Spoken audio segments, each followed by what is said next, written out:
Sometimes karma works in ways you never expected, and boy, did it work fast with my ex. I was sitting in my favorite coffee shop just last week, scrolling through my phone when I got a text from my old colleague, Sarah. The message made me nearly spit out my latte.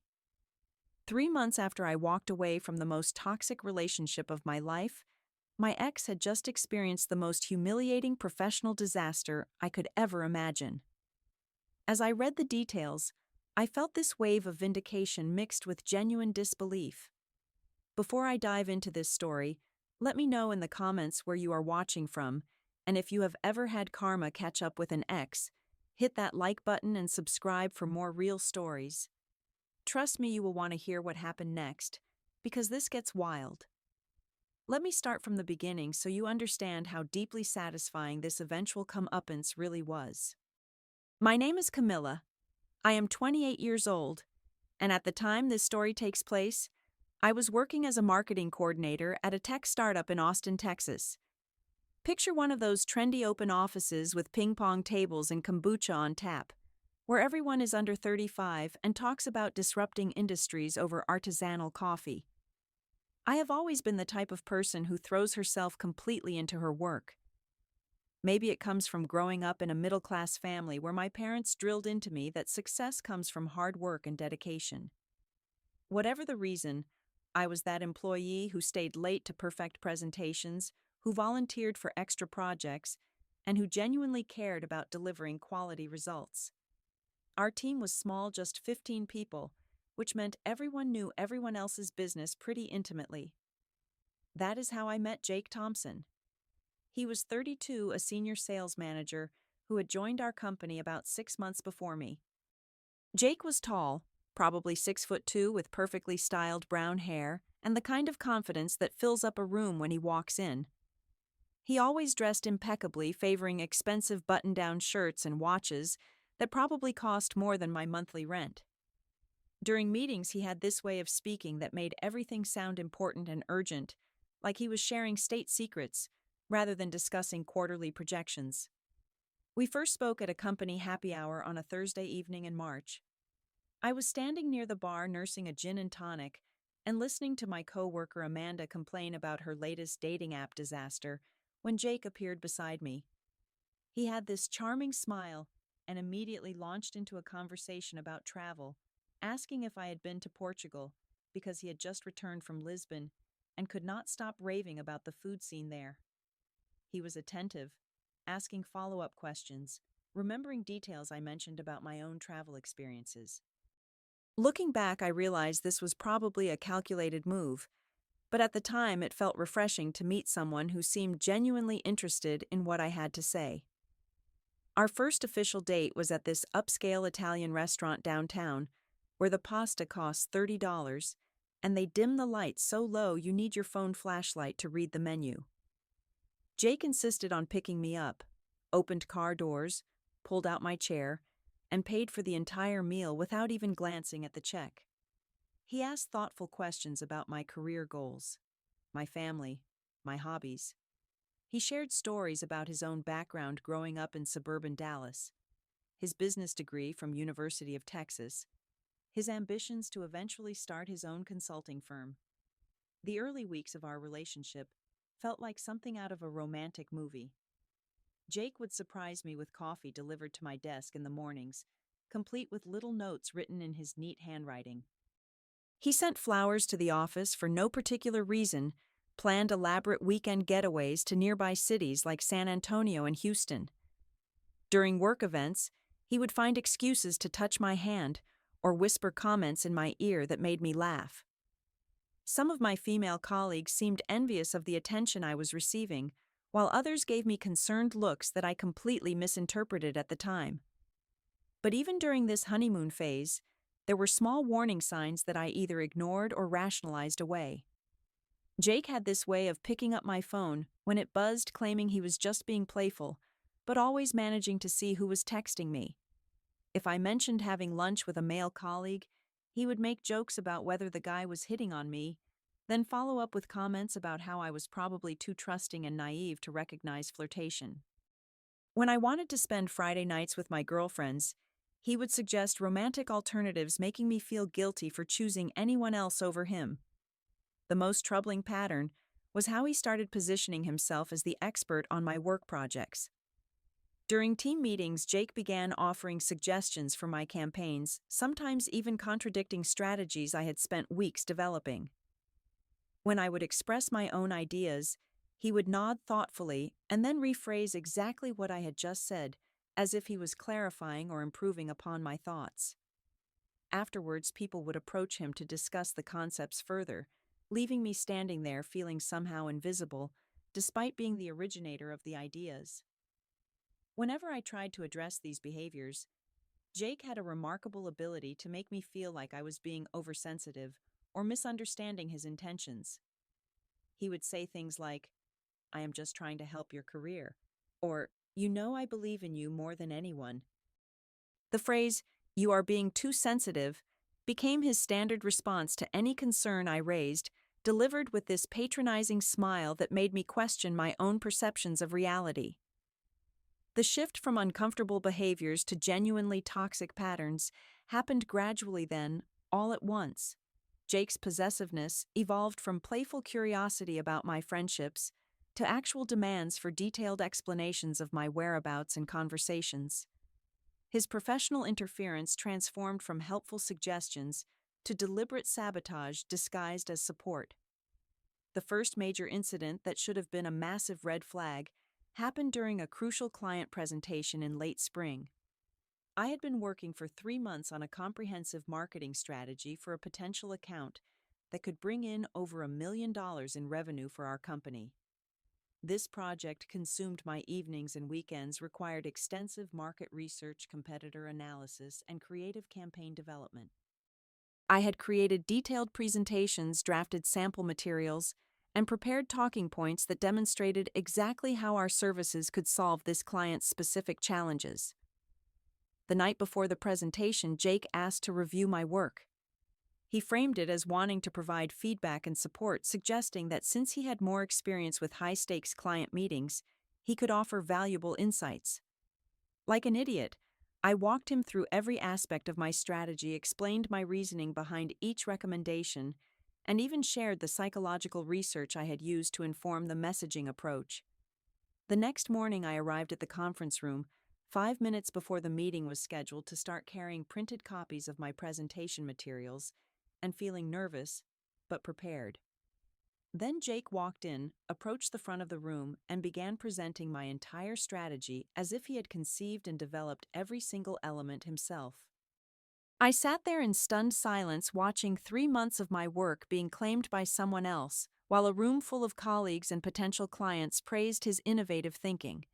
The client was impressed, asking detailed questions about the research methodology and creative concepts that Jake answered by regurgitating information I had explained to him 12 hours earlier. When my boss congratulated Jake after the meeting, calling his approach brilliant and forward-thinking, I felt something break inside my chest.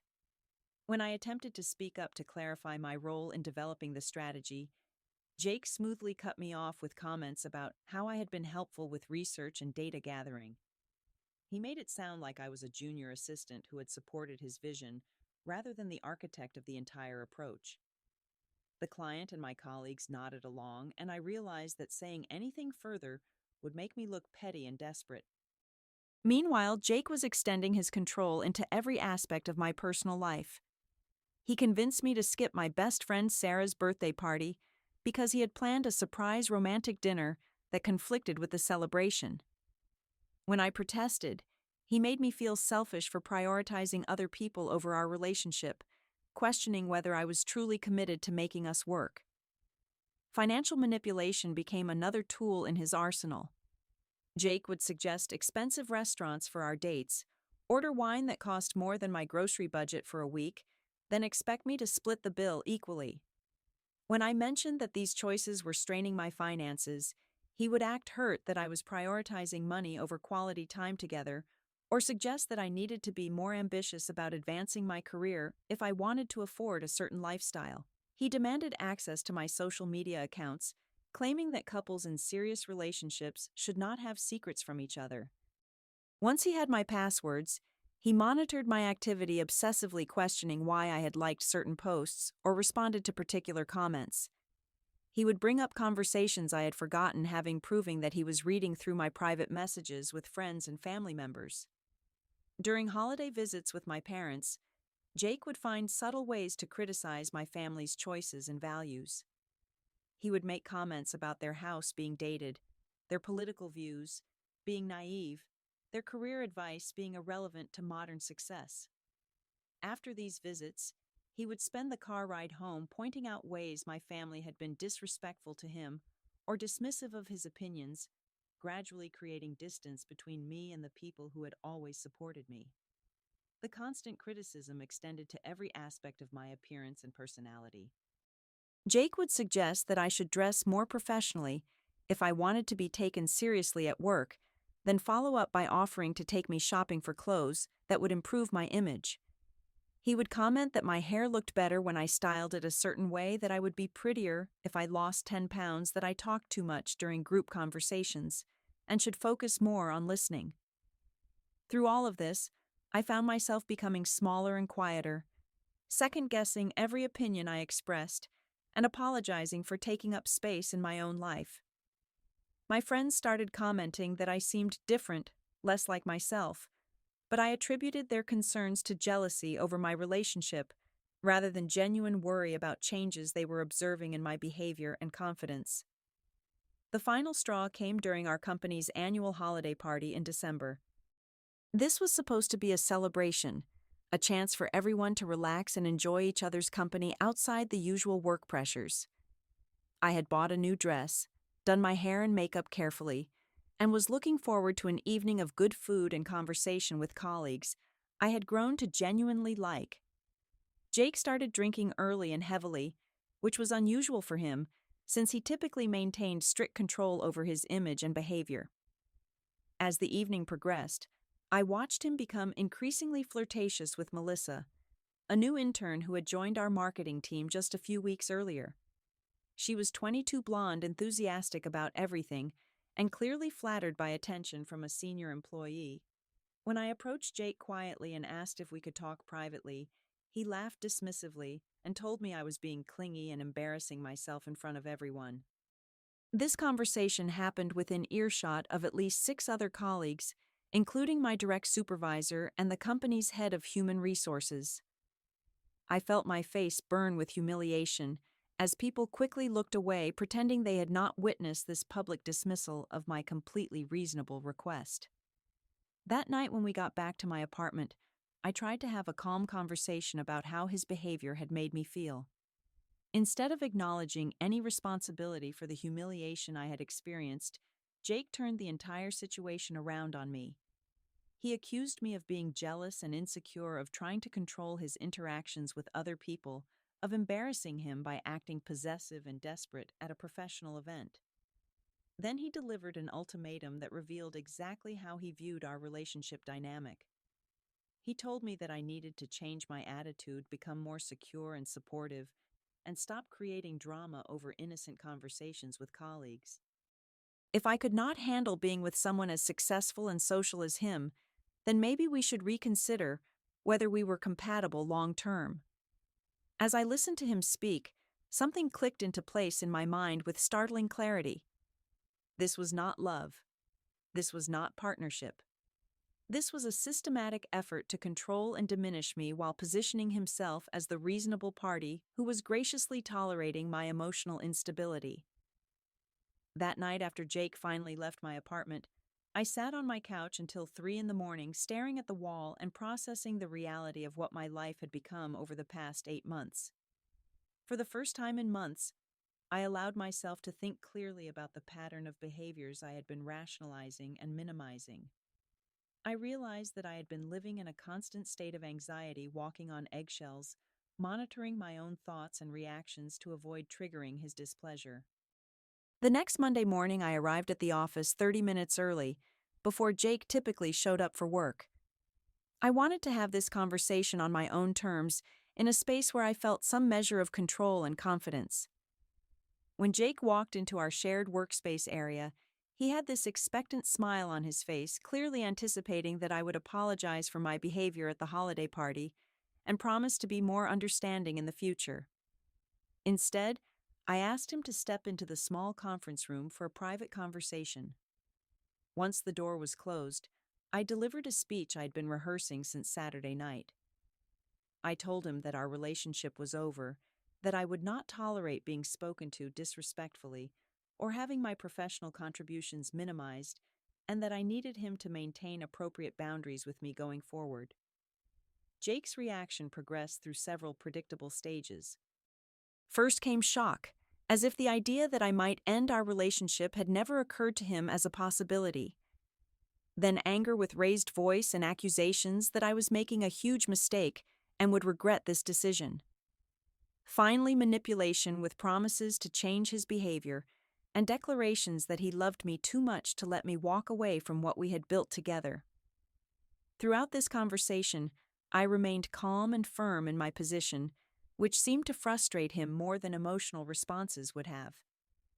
I explained that this decision was final, that I had thought carefully about our relationship patterns, and that I was not interested in trying to work things out or giving him another chance to prove himself. Unfortunately, our conversation became heated enough that several colleagues could hear raised voices through the conference room door. By the time we emerged, it was obvious to everyone in the office that something significant had happened between us.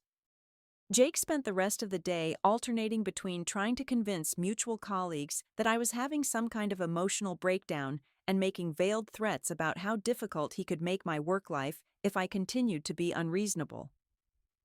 Over the following weeks, Jake launched what I can only describe as a workplace revenge campaign. He would deliberately exclude me from meetings where my input was necessary, forcing me to scramble to catch up on decisions that had been made without my knowledge. He would volunteer to collaborate on projects with me, then fail to complete his portions of the work, leaving me to explain to clients and supervisors why deliverables were incomplete or delayed.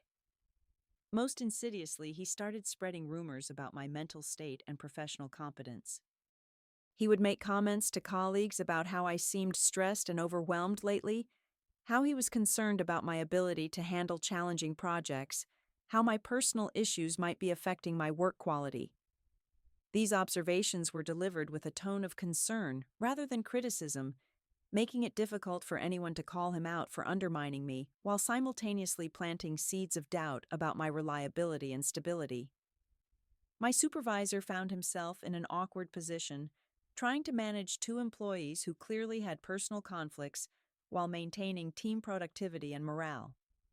During our one-on-one meetings, he would ask vague questions about how I was handling work stress and whether I felt supported by my colleagues, clearly fishing for information about the situation without directly addressing the obvious tension between Jake and me. Despite the professional harassment I was experiencing, I maintained strict boundaries about personal contact with Jake. I blocked his number after receiving dozens of text messages ranging from apologies to anger to manipulation. I stopped responding to his emails unless they were directly related to work projects. When he showed up at my apartment building one evening with flowers and a handwritten letter, I did not even acknowledge his presence watching from my window as he waited in the parking lot for over an hour before finally leaving. Jake also attempted to use our mutual friends as intermediaries, convincing them that I was being stubborn and throwing away a good relationship over minor disagreements that could easily be resolved through communication and compromise. Several people reached out to me with messages about how much he missed me, how he had learned from his mistakes, how he was willing to work on the issues I had raised if I would just give him another opportunity. But I had done enough research about toxic relationship patterns to recognize these behaviors as classic escalation tactics rather than genuine remorse or change. I knew that returning to someone who had systematically undermined my self-esteem and professional reputation would only validate his belief that he could treat me however he wanted without experiencing real consequences. The most challenging part of this period was not Jake's behavior, but rather my own process of rebuilding confidence in my perceptions and decisions. Months of gaslighting had left me questioning my own judgment, wondering if I was overreacting to normal relationship challenges or being too rigid in my expectations for how a partner should treat me. I started seeing a therapist who specialized in helping people recover from emotionally abusive relationships.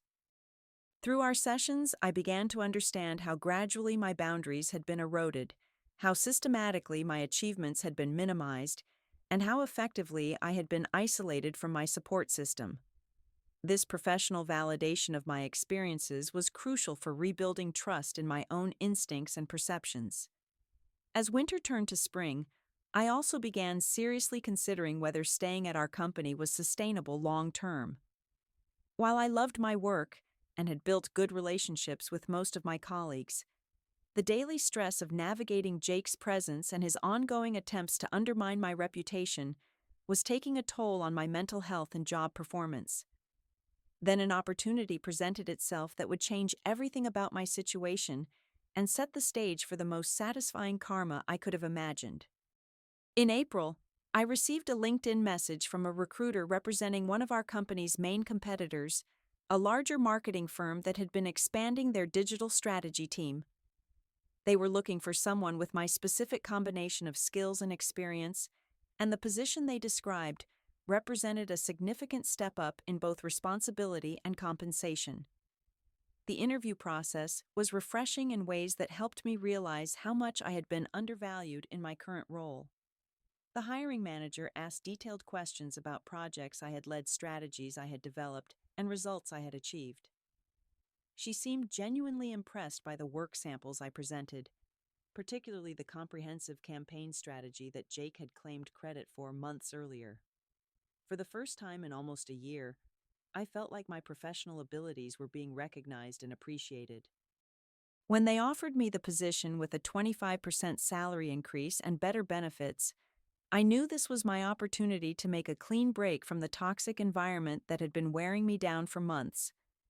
I gave my 2 weeks' notice on a Tuesday morning, submitting my resignation letter to my supervisor and copying human resources according to company policy.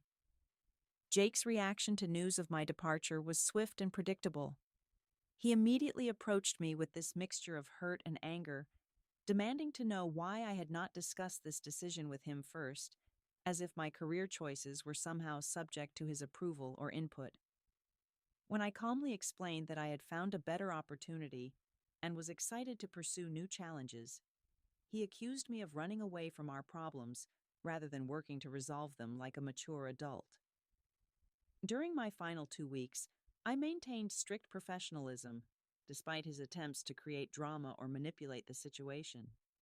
I completed all outstanding projects, documented my processes thoroughly for whoever would inherit my responsibilities, and said polite goodbyes to colleagues without engaging in any discussions about my relationship with Jake or my reasons for leaving.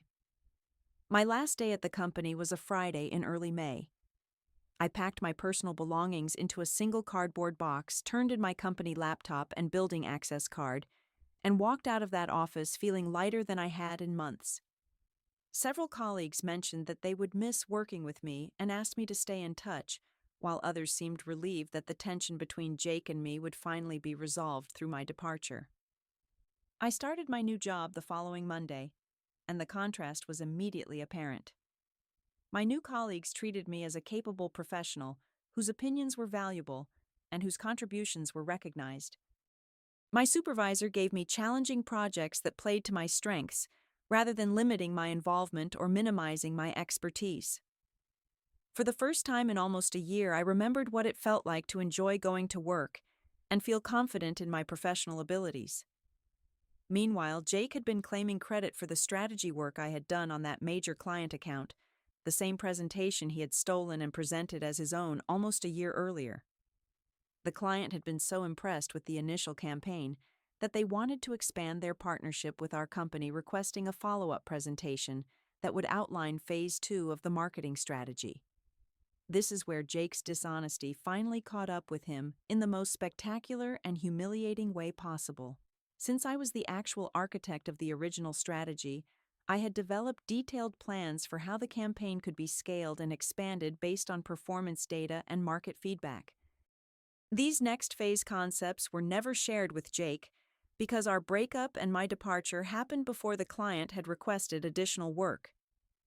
Jake had access to the surface-level presentation materials, but he had no understanding of the underlying research methodology or strategic thinking that would be necessary to build upon the foundation I had created. Confident in his ability to wing it based on the success of his first stolen presentation, Jake agreed to lead the Phase 2 discussion with the client. He scheduled the meeting for a Thursday afternoon 3 months after I had left the company, giving himself what he thought was plenty of time to prepare impressive materials that would cement his reputation as the strategic mind behind this major account success. According to my former colleague Sarah, who texted me the details that made me nearly spit out my latte, Jake walked into that conference room completely unprepared for the level of detailed questioning he was about to face. The client had done their homework since the initial campaign launch. They had performance data market research, competitor analysis, and specific questions about how the next phase should address challenges that had emerged during the implementation period. They wanted to understand the psychological principles behind certain messaging choices, the rationale for targeting specific demographic segments, and the methodology for measuring campaign effectiveness across different platforms. Jake managed to fumble through about 15 minutes of generic marketing speak before it became painfully obvious to everyone in the room that he had no deeper understanding of the work he was trying to expand upon. When the client asked specific questions about research sources, statistical analysis, or theoretical frameworks, Jake could not provide coherent answers. When they referenced elements of the original strategy and asked how these concepts could be adapted for new market conditions, he clearly had no idea what they were talking about. The most embarrassing moment came when the client complimented him on the innovative approach to psychological targeting in the original campaign and asked him to explain how he had developed that particular methodology. Jake launched into a completely made-up explanation that contradicted the actual research principles I had used, revealing not only that he did not understand the work, but that he was actively making up information to cover his ignorance. The client grew visibly frustrated with Jake's inability to answer basic questions about his supposedly own work. They started exchanging glances with each other, and one of them finally asked directly whether Jake had actually been the primary strategist on the original campaign, or whether someone else had been more involved in the development process. At this point, Jake's lies completely fell apart. Under pressure and clearly panicking, he started contradicting himself, claiming that he had led a team effort, but also insisting that he had personally handled all the strategic elements. When pressed for names of other team members who had contributed significantly, he mentioned several colleagues who had not been involved in the project at all, further revealing his deception. The client called our former company's main office that afternoon to speak with the managing director about their concerns regarding the misrepresentation of project leadership. During that conversation, multiple colleagues confirmed that I had been the primary strategist and that Jake had primarily been involved in sales support rather than creative development. Within 24 hours, Jake was called into a meeting with the company leadership.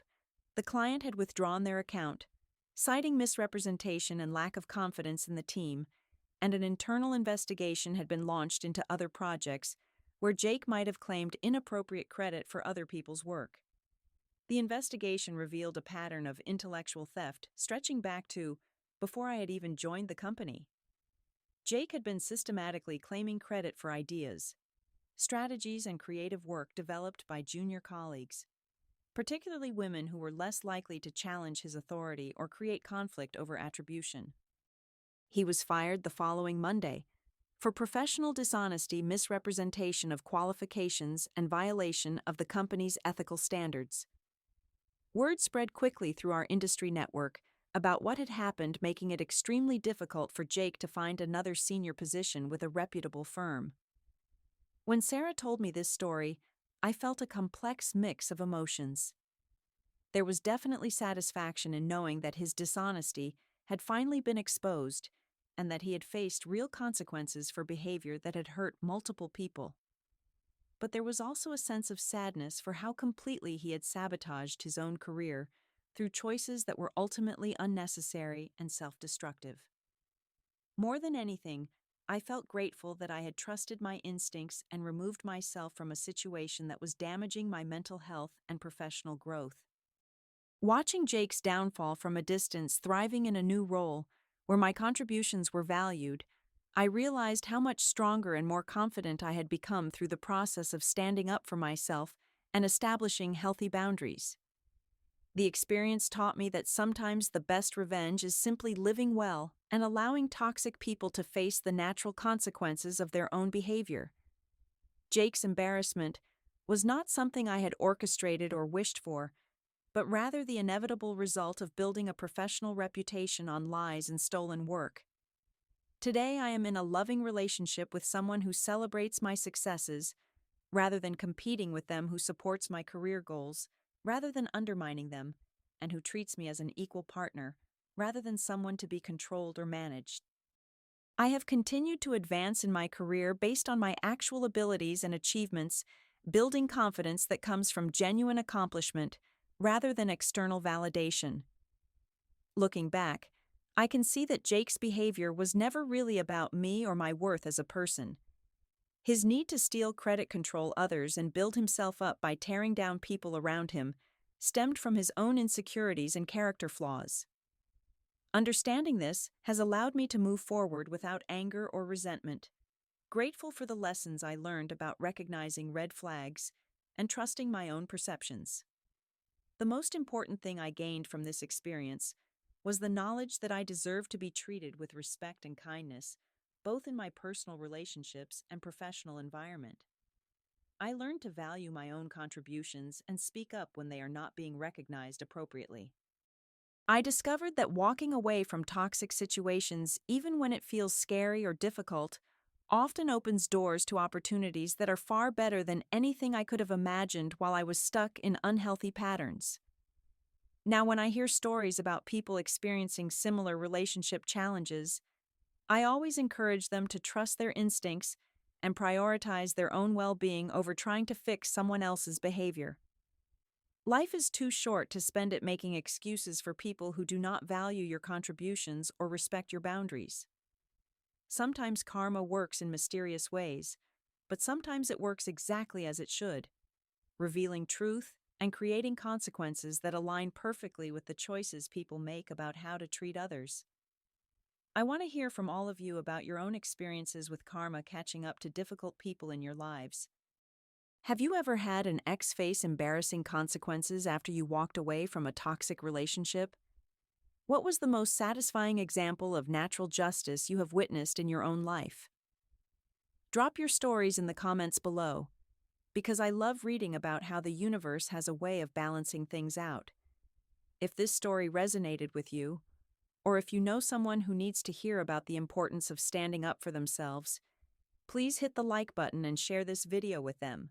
Do not forget to subscribe for more real-life stories about relationships, career challenges, and personal growth, because I share new content every week that explores the messy, complicated, beautiful reality of building a life you actually want to live. Thank you so much for listening to my story today, and remember that you deserve to be with people who celebrate your light rather than trying to dim it. Until next time, keep trusting your instincts and never settle for less than you deserve.